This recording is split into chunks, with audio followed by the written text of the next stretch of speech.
Guys, we're in the last chapter of Between Sundays. This chapter, just Jesus. Let's go.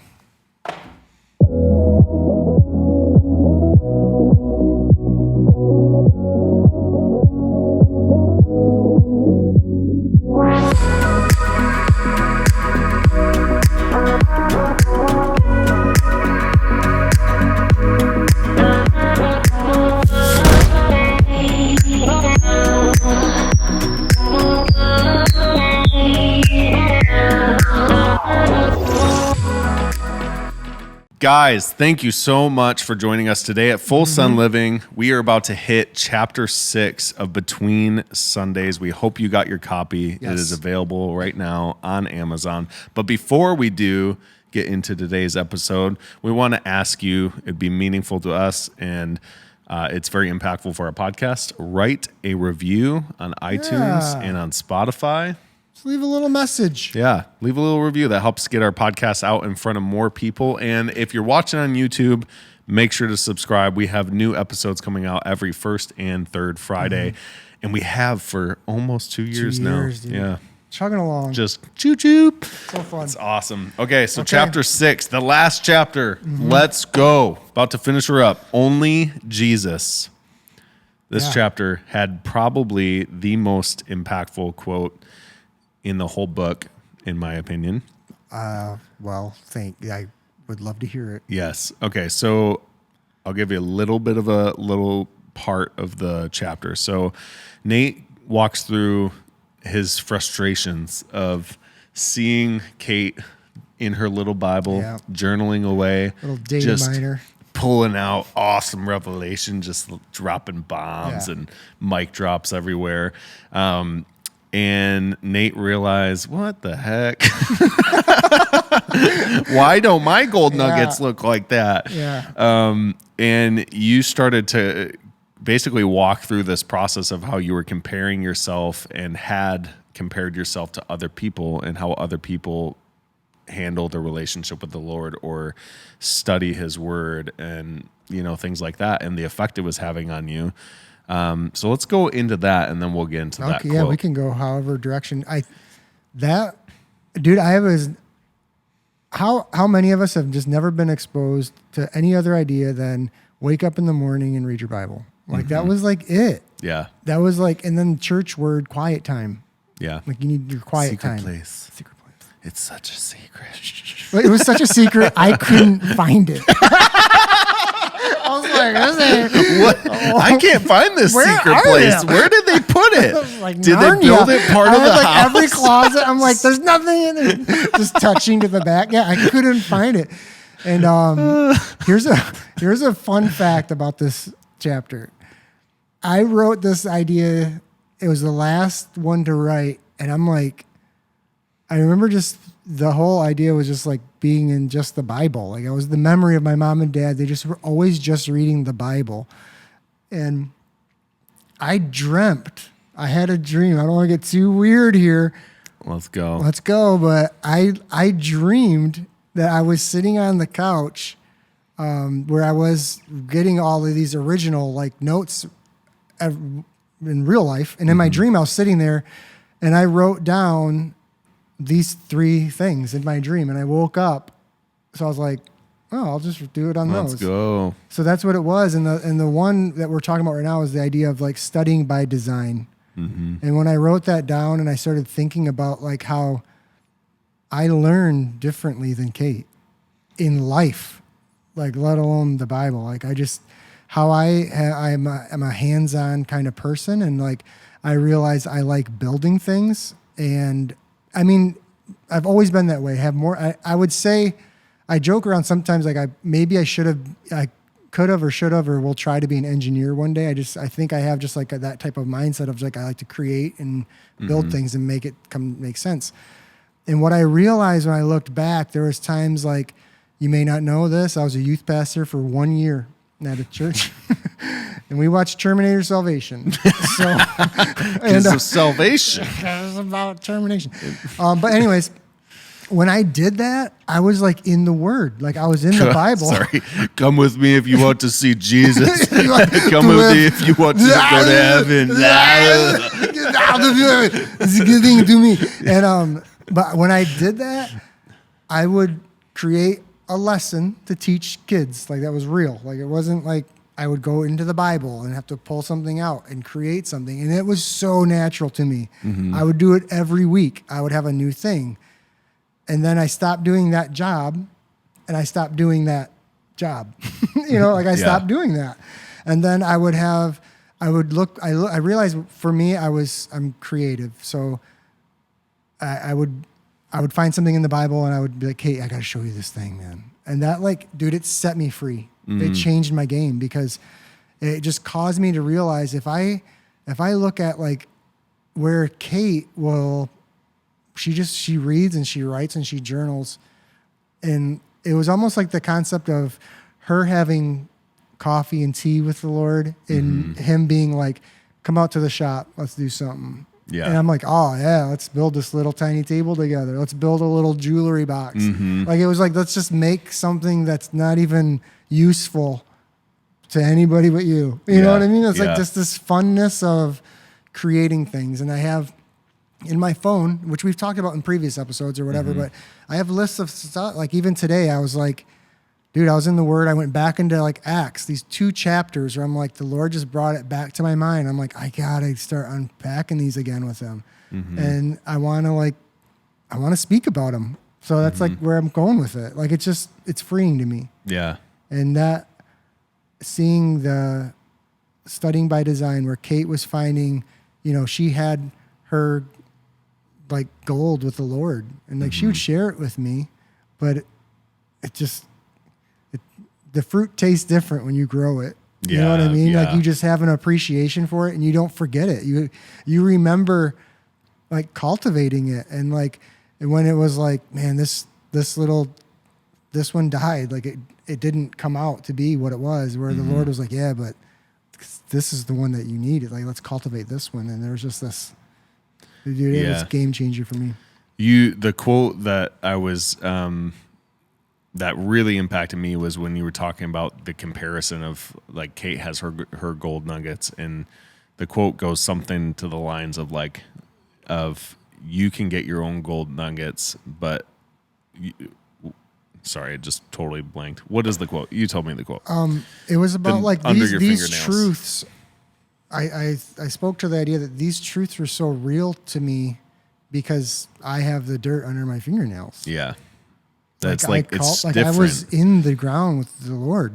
Like, and I won't forget these things. Like, and it wasn't like I feel like they're not, it's not new. This book it's not in the way of like, it's just like, man, they're just so real to me, dude. I'll never forget. If this book went away, if I didn't write it down, I would never forget it. But my friends will, and people I've shared it with or whoever will, because they didn't dig it. And that was like, that hit my heart, because there's so many times we go to people, we go to our YouTubers who we know are saying great things about God, and we go to the people that we want to learn from and we should learn from. But there was something the Lord kind of revealed to my heart, was like, I have revelation for you. They're giving you revelation of me, and I'm like, and it wasn't that he was saying, don't get it. Yeah. Like he's saying, go to the fruit market, obviously go to the farmer's market and gather all the goodies, but bring some too, dude. Like you could be creating it too. And it was just so, that last chapter, I thought for me, when I was sharing these with the original idea, was going to be the most boring, worst one. I really did. Because I thought, how am I supposed to tell people to read the Bible?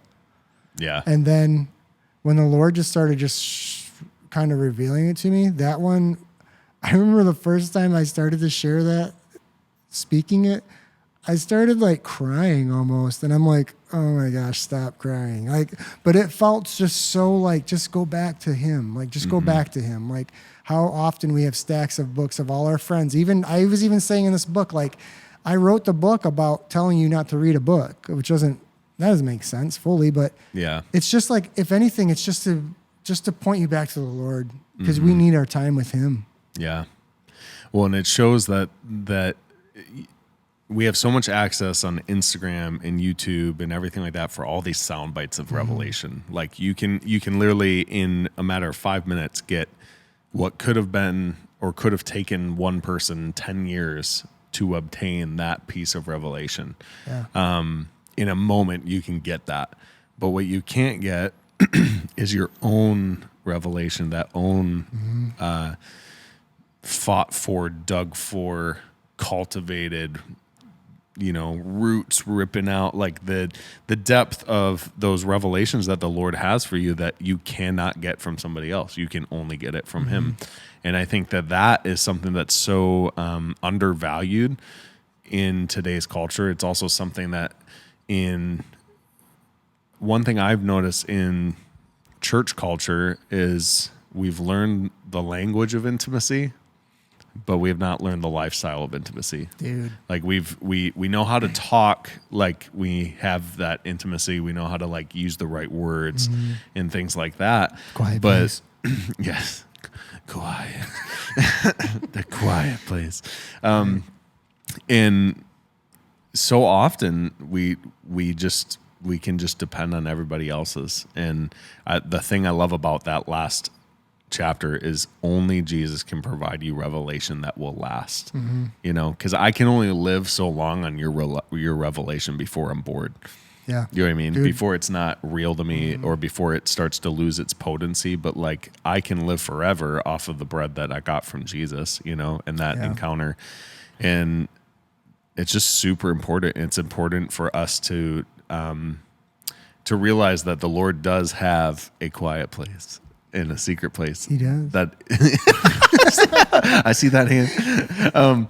But like to know that he has that for each and every one of us, and it can look different and it can look unique, and it could look like you going on a 1 mile walk and talking to the Lord while you're walking. It might look like something more like me and Katie, where I'm just sitting up here in my robe, reading the Bible and journaling and listening to worship music. Or it might look like Nate, who seems to just get these crazy revelations in the middle of his day or while he's sleeping, apparently. You know what it is, too? I feel like it's even just the term, the quiet place, the secret place. I feel like all that is, it's where you hear him. Yeah. It's not that you have to like dress up like Frodo and go sit in the woods and with a leather-bound journal. It's I don't know about that. You might, though. I feel like that sounds real. but it's like it's where going you on hear an adventure. him. I've never taken one more step farther than this. But that's what it is. Like there's times where it's chaos, but you hear him, and that's the quietness. It's like it just reminds me of the moment of the disciples. Jesus sleeping on the boat and the storm is raging, but then they just hear him. They like wake him up and he's like, little faith, just be quiet, storm, But like there's this sense of like, if your eyes are on him, it's him that you're going to hear. And I think, obviously I don't want to live in the distraction of every day and just like, because I think I 100% believe I want to give him my full attention. Yeah. There's times where me and him, like I touch base with the Lord throughout the whole day, and that's good. That's like, that's just that it's almost like the idea of the budgeting of like, once it's rolling, it's going. Yeah. And it's good. But then there's times where it's like, no, he wants. Yeah. If you and Kate or myself and Lydia, if I'm like just that. calling her periodically through the day, that is valuable. And it's not valuable. It is valuable. But what's more valuable is setting time aside for a date. Yeah. A date is way more valuable than just checking in. You know what I mean? Absolutely. And dude, this is what I'm thinking too, though.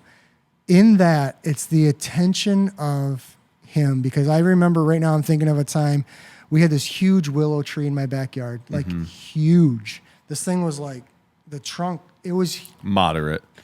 Massive. And I remember my dad's like, we're gonna cut it down, and I'm like, no, I don't know about that. Okay, and I was probably like, I don't know, say around 18ish, and my uncle, he came, we rented a thing. He goes up in the boom, limbs it. and we do all this one day. Then it's just this huge, like 30, 40, 50 foot trunk now. So me and Dad are going to take care of it. Chainsaws are going. It's loud. But then there's just so much clear direction happening. Like me and Dad are looking at each other and we're dropping this thing. And I'm smacking this wedge in, and like, we're like pointing and he's cutting. And it's like, that to me was like, that's the quiet place.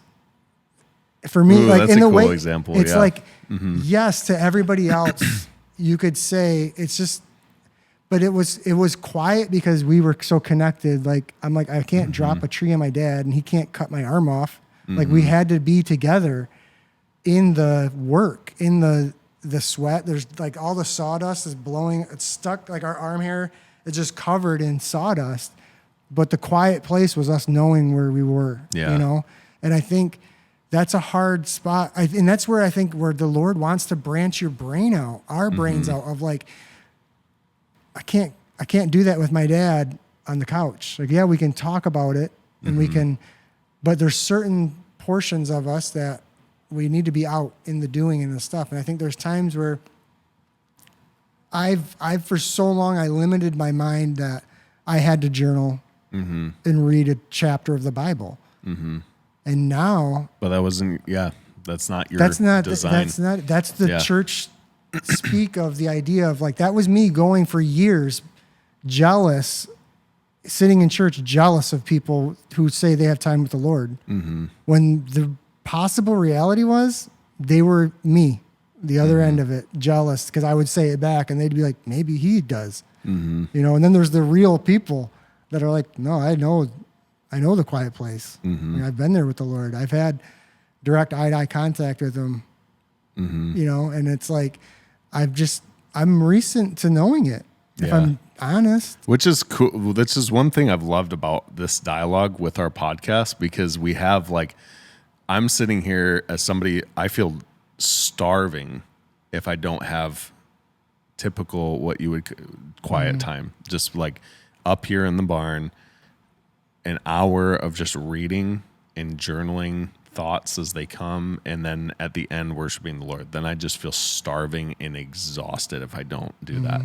But then then I hear you talk and my soul's mouth starts watering, because I'm just like, why, like literally as you're telling me the story of the tree, I'm just thinking, why is Nate's world slow motion? Because like you know what I mean? Like when you're telling that, all I'm thinking is your memory's like slow motion. For me, I'm just, everything's happening. Oh, and then I'm done. And I'm like, oh gosh. And it's so hard for me to like, even in those moments, to slow down and be like, things are like, there's something beautiful is happening right now. But like, it's funny though, because your design is operating that, my design is operating this. But the beauty is that we can learn from each other. You know what I mean? Because it's not one or the other. No, it's both. It's everything that the Lord has for you. You know. Because today I was Kate. Today I sat down at my table in the little kitchen by myself. I started reading, and I'm like, I gotta like, this is like, I can't like. I'm not creating anything like in the way of like my normal concept. I'm like, I'm just reading I just need to be here right now. Yeah. But that's learned for me, because before that's all I thought I should be doing. And the Lord was like, you don't function. You can't do that anytime. Why do you think it's going to work right now with like, that's your only option? Yeah. Where how, like, just to think how you learn with life, with your friends, your relationship with your job, with your, you know, your, whether the people, employees or employer, and like friends and family and all the facets of our life, how we learn and interact with them. And then we go to the Lord, like there's just one, this is it. You just shut up, read the Bible for 2 hours or you're going to hell, you know? Like, and we're like, whoa, that escalated quickly. Yeah, I thought it was doing something for the Lord. And some people are like, this is easy. Yeah, that's me. I can do this. Like, I love this. And can I quit my job to do this? I talked about Tree Man showing up in my prayer because I'm like trying to like be quiet and pray, but I just watched this documentary about the guy covered in warts. And I'm just like, Lord, I can't talk to you right now. don't know if I It's not tree working. man syndrome. But it was just learning, dude. And then, but what I found at the end of this book was it's his book, it's his words, it's his that sustain us through. Our friends, like you said, like we learn revelation from each other, but they can appear to cover a full area of our life, but when you you forget it and you find out it was just one moment. It was one Instagram post. It was one 5-minute YouTube video. And and then by a week later, a month later, a year later, you can't quite remember it, but you know you liked it. You know, where the things he speaks to you, you can't forget it. Yeah. There's stuff he told you when you were 16 in your bedroom praying and worshiping the Lord. It's yours. It's just yours. It's like, and there's actually, man, I don't want to get into this. I'm just going to drop this and then walk away. So you'll have to search this out in yourself. There is a intimacy, just like in a marriage bedroom, that is not allowed to come outside of the marriage bedroom. And so in the Lord, when he gives us certain pieces of revelation, there's also times that he said, you're not allowed to say it. You're not allowed to share that because that's ours. That's not anybody else's. And you don't know the value of that until you've gotten it. And then you realize he's not always just sharing with you so that you can go share something. Sometimes he's just sharing because it's intimacy. It's only me and you, and it's only designed for you. That's it. That's it. You know, but it would be so devaluing as a husband or a wife to be like, look at what my intimacy is like with my wife. That'd be so devaluing. But there's times where you just can't get the dirt under your fingers, and you're not really supposed to share it either. You know, it's just yours. And that's where you not always. I sorry. think, well, no, I know. I hear you. I know what you're there saying. It's just like the more you start to do it, and the more you start to just, I think, venture out with the Lord as to Lord, what does it look like for me to spend time with you? What does it really look like? Just try it. Just go for that. Send it that way. Just start with study by design. Don't worry about what Ethan does. Don't worry about what I do. Because once you start, you're going to find something and you're going to think, oh, it's just this tiny little thing and it's a diamond and it's worth a lot. You know, it's but we look at other people's whatevers and it's just so weird. But the Lord is just come and garden with me, man. There's stuff we can dig up together. Yeah. And let's go. Dude, so good. Awesome. Okay, we love you guys. Thank you so much for joining us today. We've completed it. We did it. We completed Between Sundays. Get this book out of here. Get that crap out of Get that corn out of my face. Get that corn out of my face. Just kidding. Yeah. It's a great book. You should buy it. And you should share it with your friends. It's on Amazon. If you're watching on YouTube right now, there's a link in the description where you can buy it. And yeah, it's a fantastic book. Thank you, Nathan, for sharing that with us. Well, weird to call you Nathan. Ethan. Okay. But yeah, guys, subscribe, write a review. Thank you for joining us today. We love you so much. And we'll see you on the first and third Friday of every month, per usual. Okay? We ain't stopping. Can't stop me now. Stop that bug. Yep. There's bugs. Bye.